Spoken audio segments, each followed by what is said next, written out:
Tumango si Eric. Hindi siya makakatanggi sa matalik na kaibigan ng kanyang ama.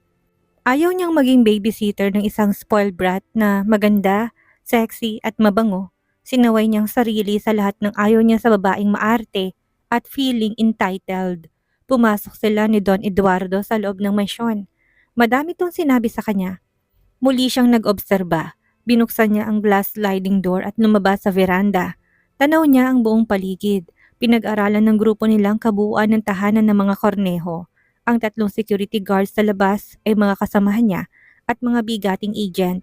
Maging ang hardinero at driver ni Don Eduardo ay kasamahan din niya. Maging ang 4 na bagong empleyado sa kumpanya ng mga korneho ay mga secret agent din. Kaya natitiyak niyang hindi birong pagtatangka sa buhay ng pamilyang ito. Halos araw-araw ay may death threats na natatanggap ang mag-ama. Hindi na pananakot dahil tinambangan si Don Eduardo at pinaulanan ng bala noong nakaraang linggo. Mabuti na lamang at hindi ito sumakay sa kotseng tinadtad ng bala kaya hindi niya masisisi ang Don kung bakit ganun ang takot nito para sa kaligtasan nilang mag-ama. Pumasok siya sa guest room. Kinuha niyang bag at nilabas ang gadgets at weapons na gagamitin para sa pagbabantay kay Sandra. Nag-aral siya sa Amerika para sa training at paggamit ng mga makabagong teknolohiya upang magawa niyang trabaho ng buong husay. Ang kwarto niya ay katabi ng kwarto ng amo niyang spoiled brat. Iwasan niya mapalapit dito. Trabaho lamang ito at nananatiling professional ang kanilang relasyon. Makita pa lamang niya ito ay naiinis na siya. May nadinig siyang katok mula sa pinto. Agad niyang iniligpit ang mga gamit. Niluwa ng pinto si Sandra. Uminit ang ulo niya nang bigla itong pumasok ng walang paalam. Naka-oversized t-shirt ito at maiksing shorts. Napatingin siya sa makinis at maputing legs nito. Miss Sandra, hindi ko alam na wala ka palang manners. Kwarto ko to. Kailangan ko ng privacy. Kaya mawalang galang na't lumabas ka. Aniya habang nagmamasi si Sandra sa kabuuan ng kanyang kwarto. Nakita niyang pagtaas ng isang sulok ng labi ng dalaga. Oo, tama ka. Kwarto mo to at ipapaalala ko lang na bahay ko to. Kaya pwede kong gawin lahat ng gusto ko. Nitong umupo sa kama niya. At humiga pa.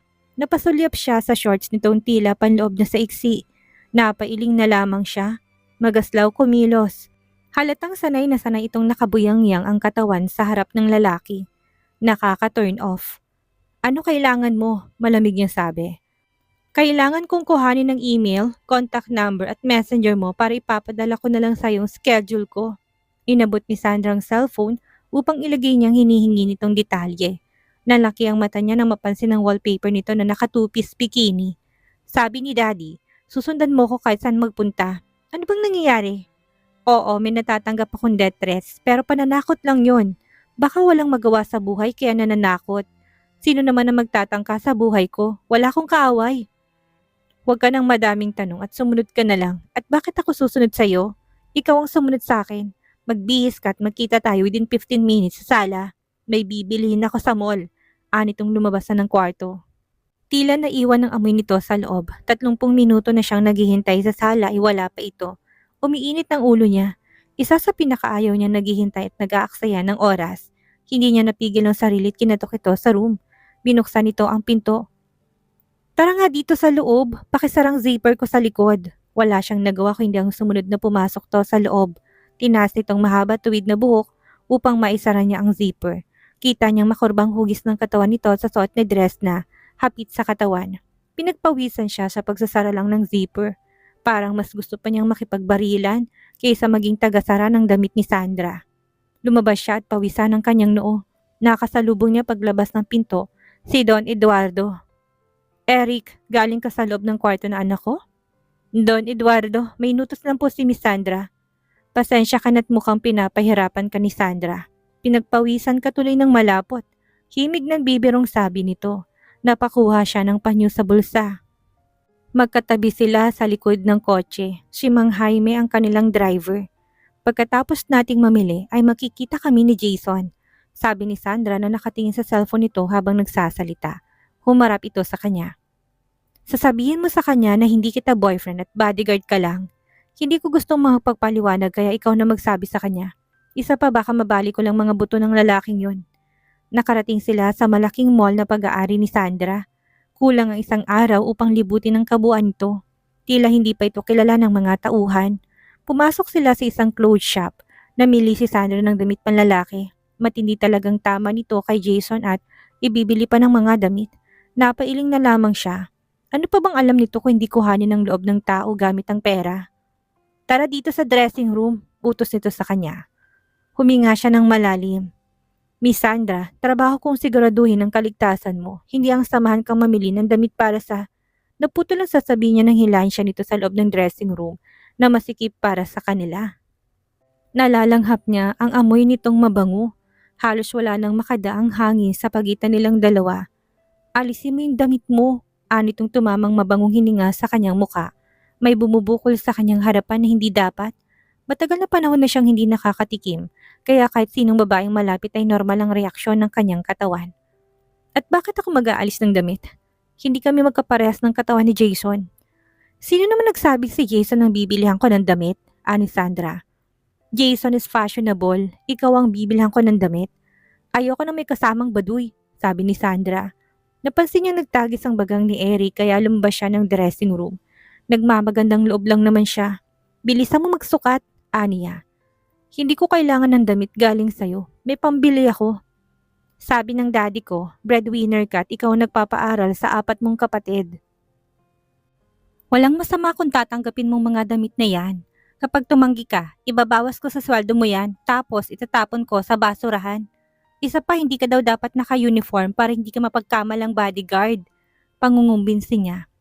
Hindi ko na kailangang isukat, tamang napili mo. Ikaltas mo sa sweldo ko at 1 piraso lang ang tatanggapin ko. Anitong hindi niya pinansin. Binayaran niya sa cashier ang 20 shirts, polo, long sleeves at pants. Dinagdagan din niya ng necktie at belt. Inabot niya sa bodyguard ang pinamili. Kumain tayo, ani ang nakangiti. Nanatili itong nakasunod sa likod niya. Pumasok siya sa coffee shop. Naupo siya sa table na malapit sa labasan. Nagulat pa siya nang upo din ito sa harap niya.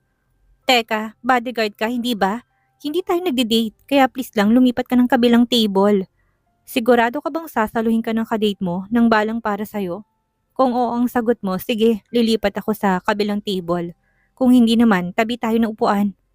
Ano bang pinagsasabi mo? Sino naman ang babaril sa akin? At saka safe ang mall ko. Bawal magpapasok ng deadly weapons dito. Gigil niya sabi. Huwag kang nagtitiwala sa kahit na sino. Babala nito. Alam mo, sa'yo ko walang tiwala. Naiinis mo lang ako. Huwag kang mag-alala at parehas tayo na nararamdaman. Wala tayong choice. Hanggat hindi nahuhuli ang nagpapadala ng death threat sa'yo, kailangan tayong magsama. Gagawin ko lahat upang mapabilis. Hindi ako tatagal na kasama ka. Puno ng iritasyon ang tinig nito. Umorder ka ng pagkain mo. Ani ang binuklat ang menu bago pa tuluyang masira ang araw niya. Natakam siya sa cakes at pastries. Hindi ako nagugutom. Pinakamatagal ng 30 minutong pakikipag-usap mo sa kadate mo. I will set a timer, kaya sumunod ka sa usapan natin. Teka lang, wala pa nga si Jason. May timer na kaagad. Red flag yan, pinaghihintay ka. Wow, alam mo palang red flag. Ikaw ang pinakapulang bandilang nakita ko.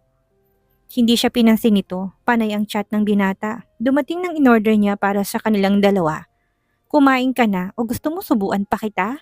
Aniya sa lalaking panay ang linga sa paligid. Halos subos na niya ang cake samantalang ito hindi pa nagagalaw ang pagkain. May pinapakinggan to sa maliit na device na nasa tenga nito.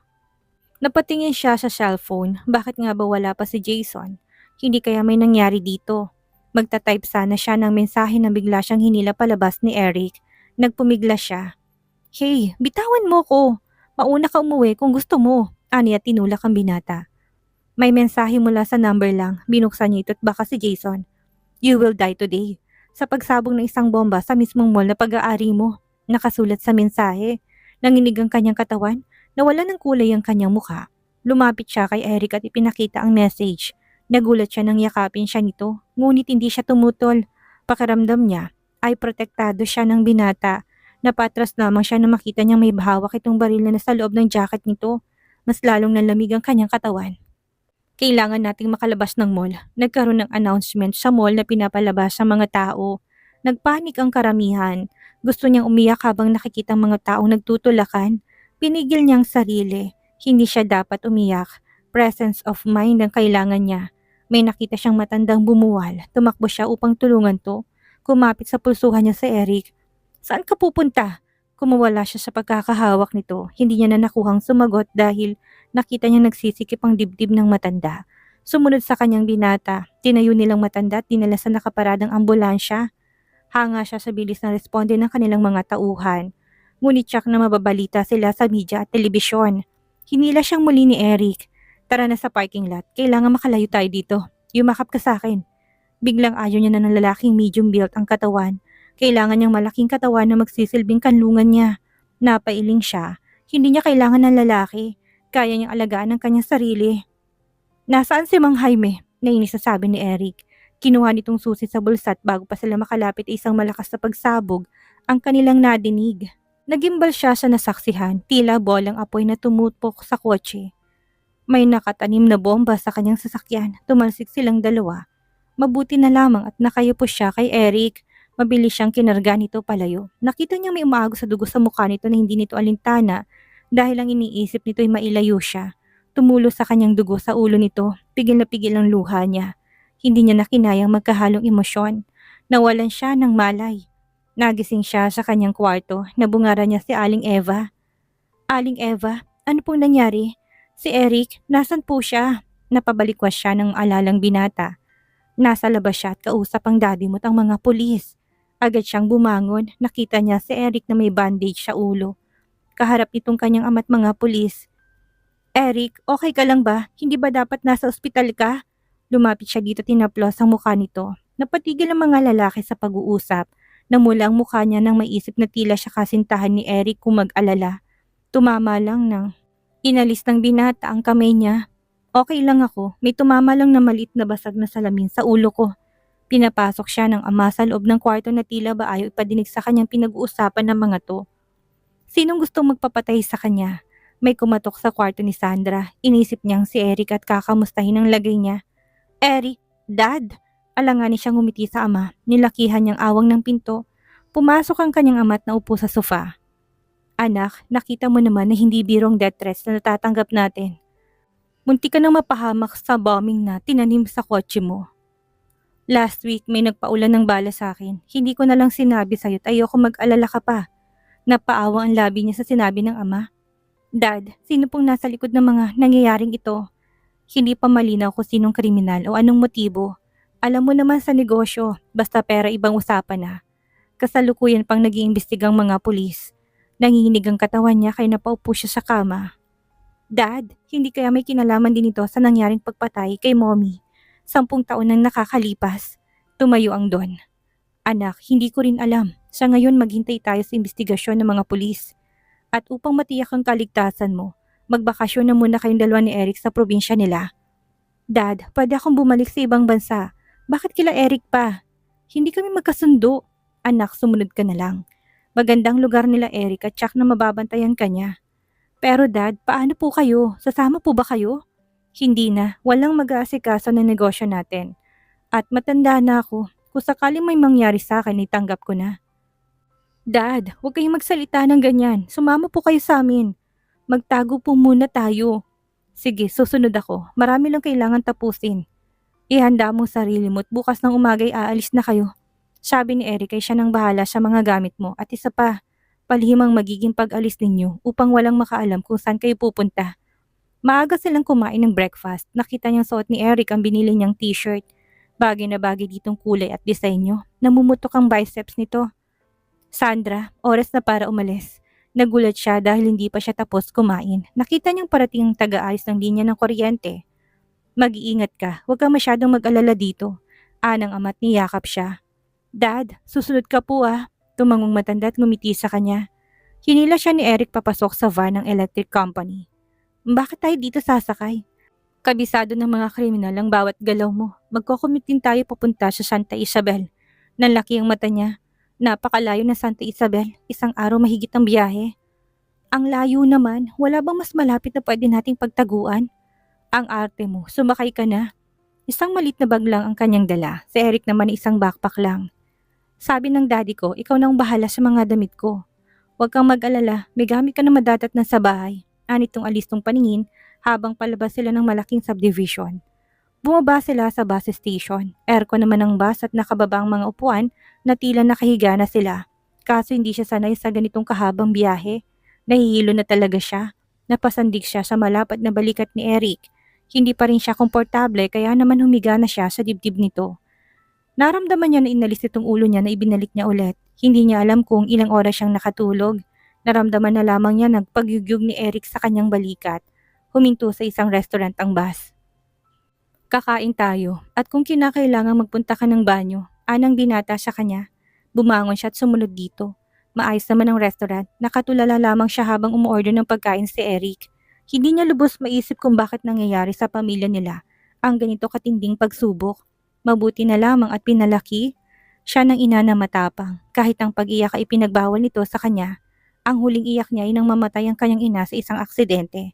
Agad siyang kumurap at tinilis sa isip ang madilim na nakaraan. Dumating si Eric at nilapag sa mesa ang mga pagkain. Wala itong kibot, halatang napipilitan lamang na pakisamahan siya. Sandra, kapag tumira ka sa bahay namin ay gagawa ka ng mga gawaing bahay. Ipapaalala ko lang na hindi ka prinsesa kaya sana huwag kang maging pabigat. Tatawa sana siya sa sinabi nito kasi naalala niya si Princess Sandra na paborito niyang panoorin nung bata pa siya. Ngunit mas lamang ang kirot sa kanyang dibdib. Ang sakit mo namang magsalita. Teka, bakit sa bahay niyo ako titira? Wala bang hotel? O kahit na bumili ako ng bahay at lupa? Ayoko makitira. Ako ang masusunod kaya wala kang magagawa at huwag kang magreklamo. Sarkastikong sabi nito. Hindi na lamang siya kumibot na hulog siya sa malalim na pag-iisip. Umuulan pala sa labas. Sinalubong siya ng malamig na hangin. Niyakap niyang sarili. Nagulat pa siya nang ibigay sa kanya ni Eric ang jacket nito. May tumutulong tubig mula sa alulod ng bubong ng restaurant. Tinapat niyang kamay. Guminhaw ang kanyang pakiramdam.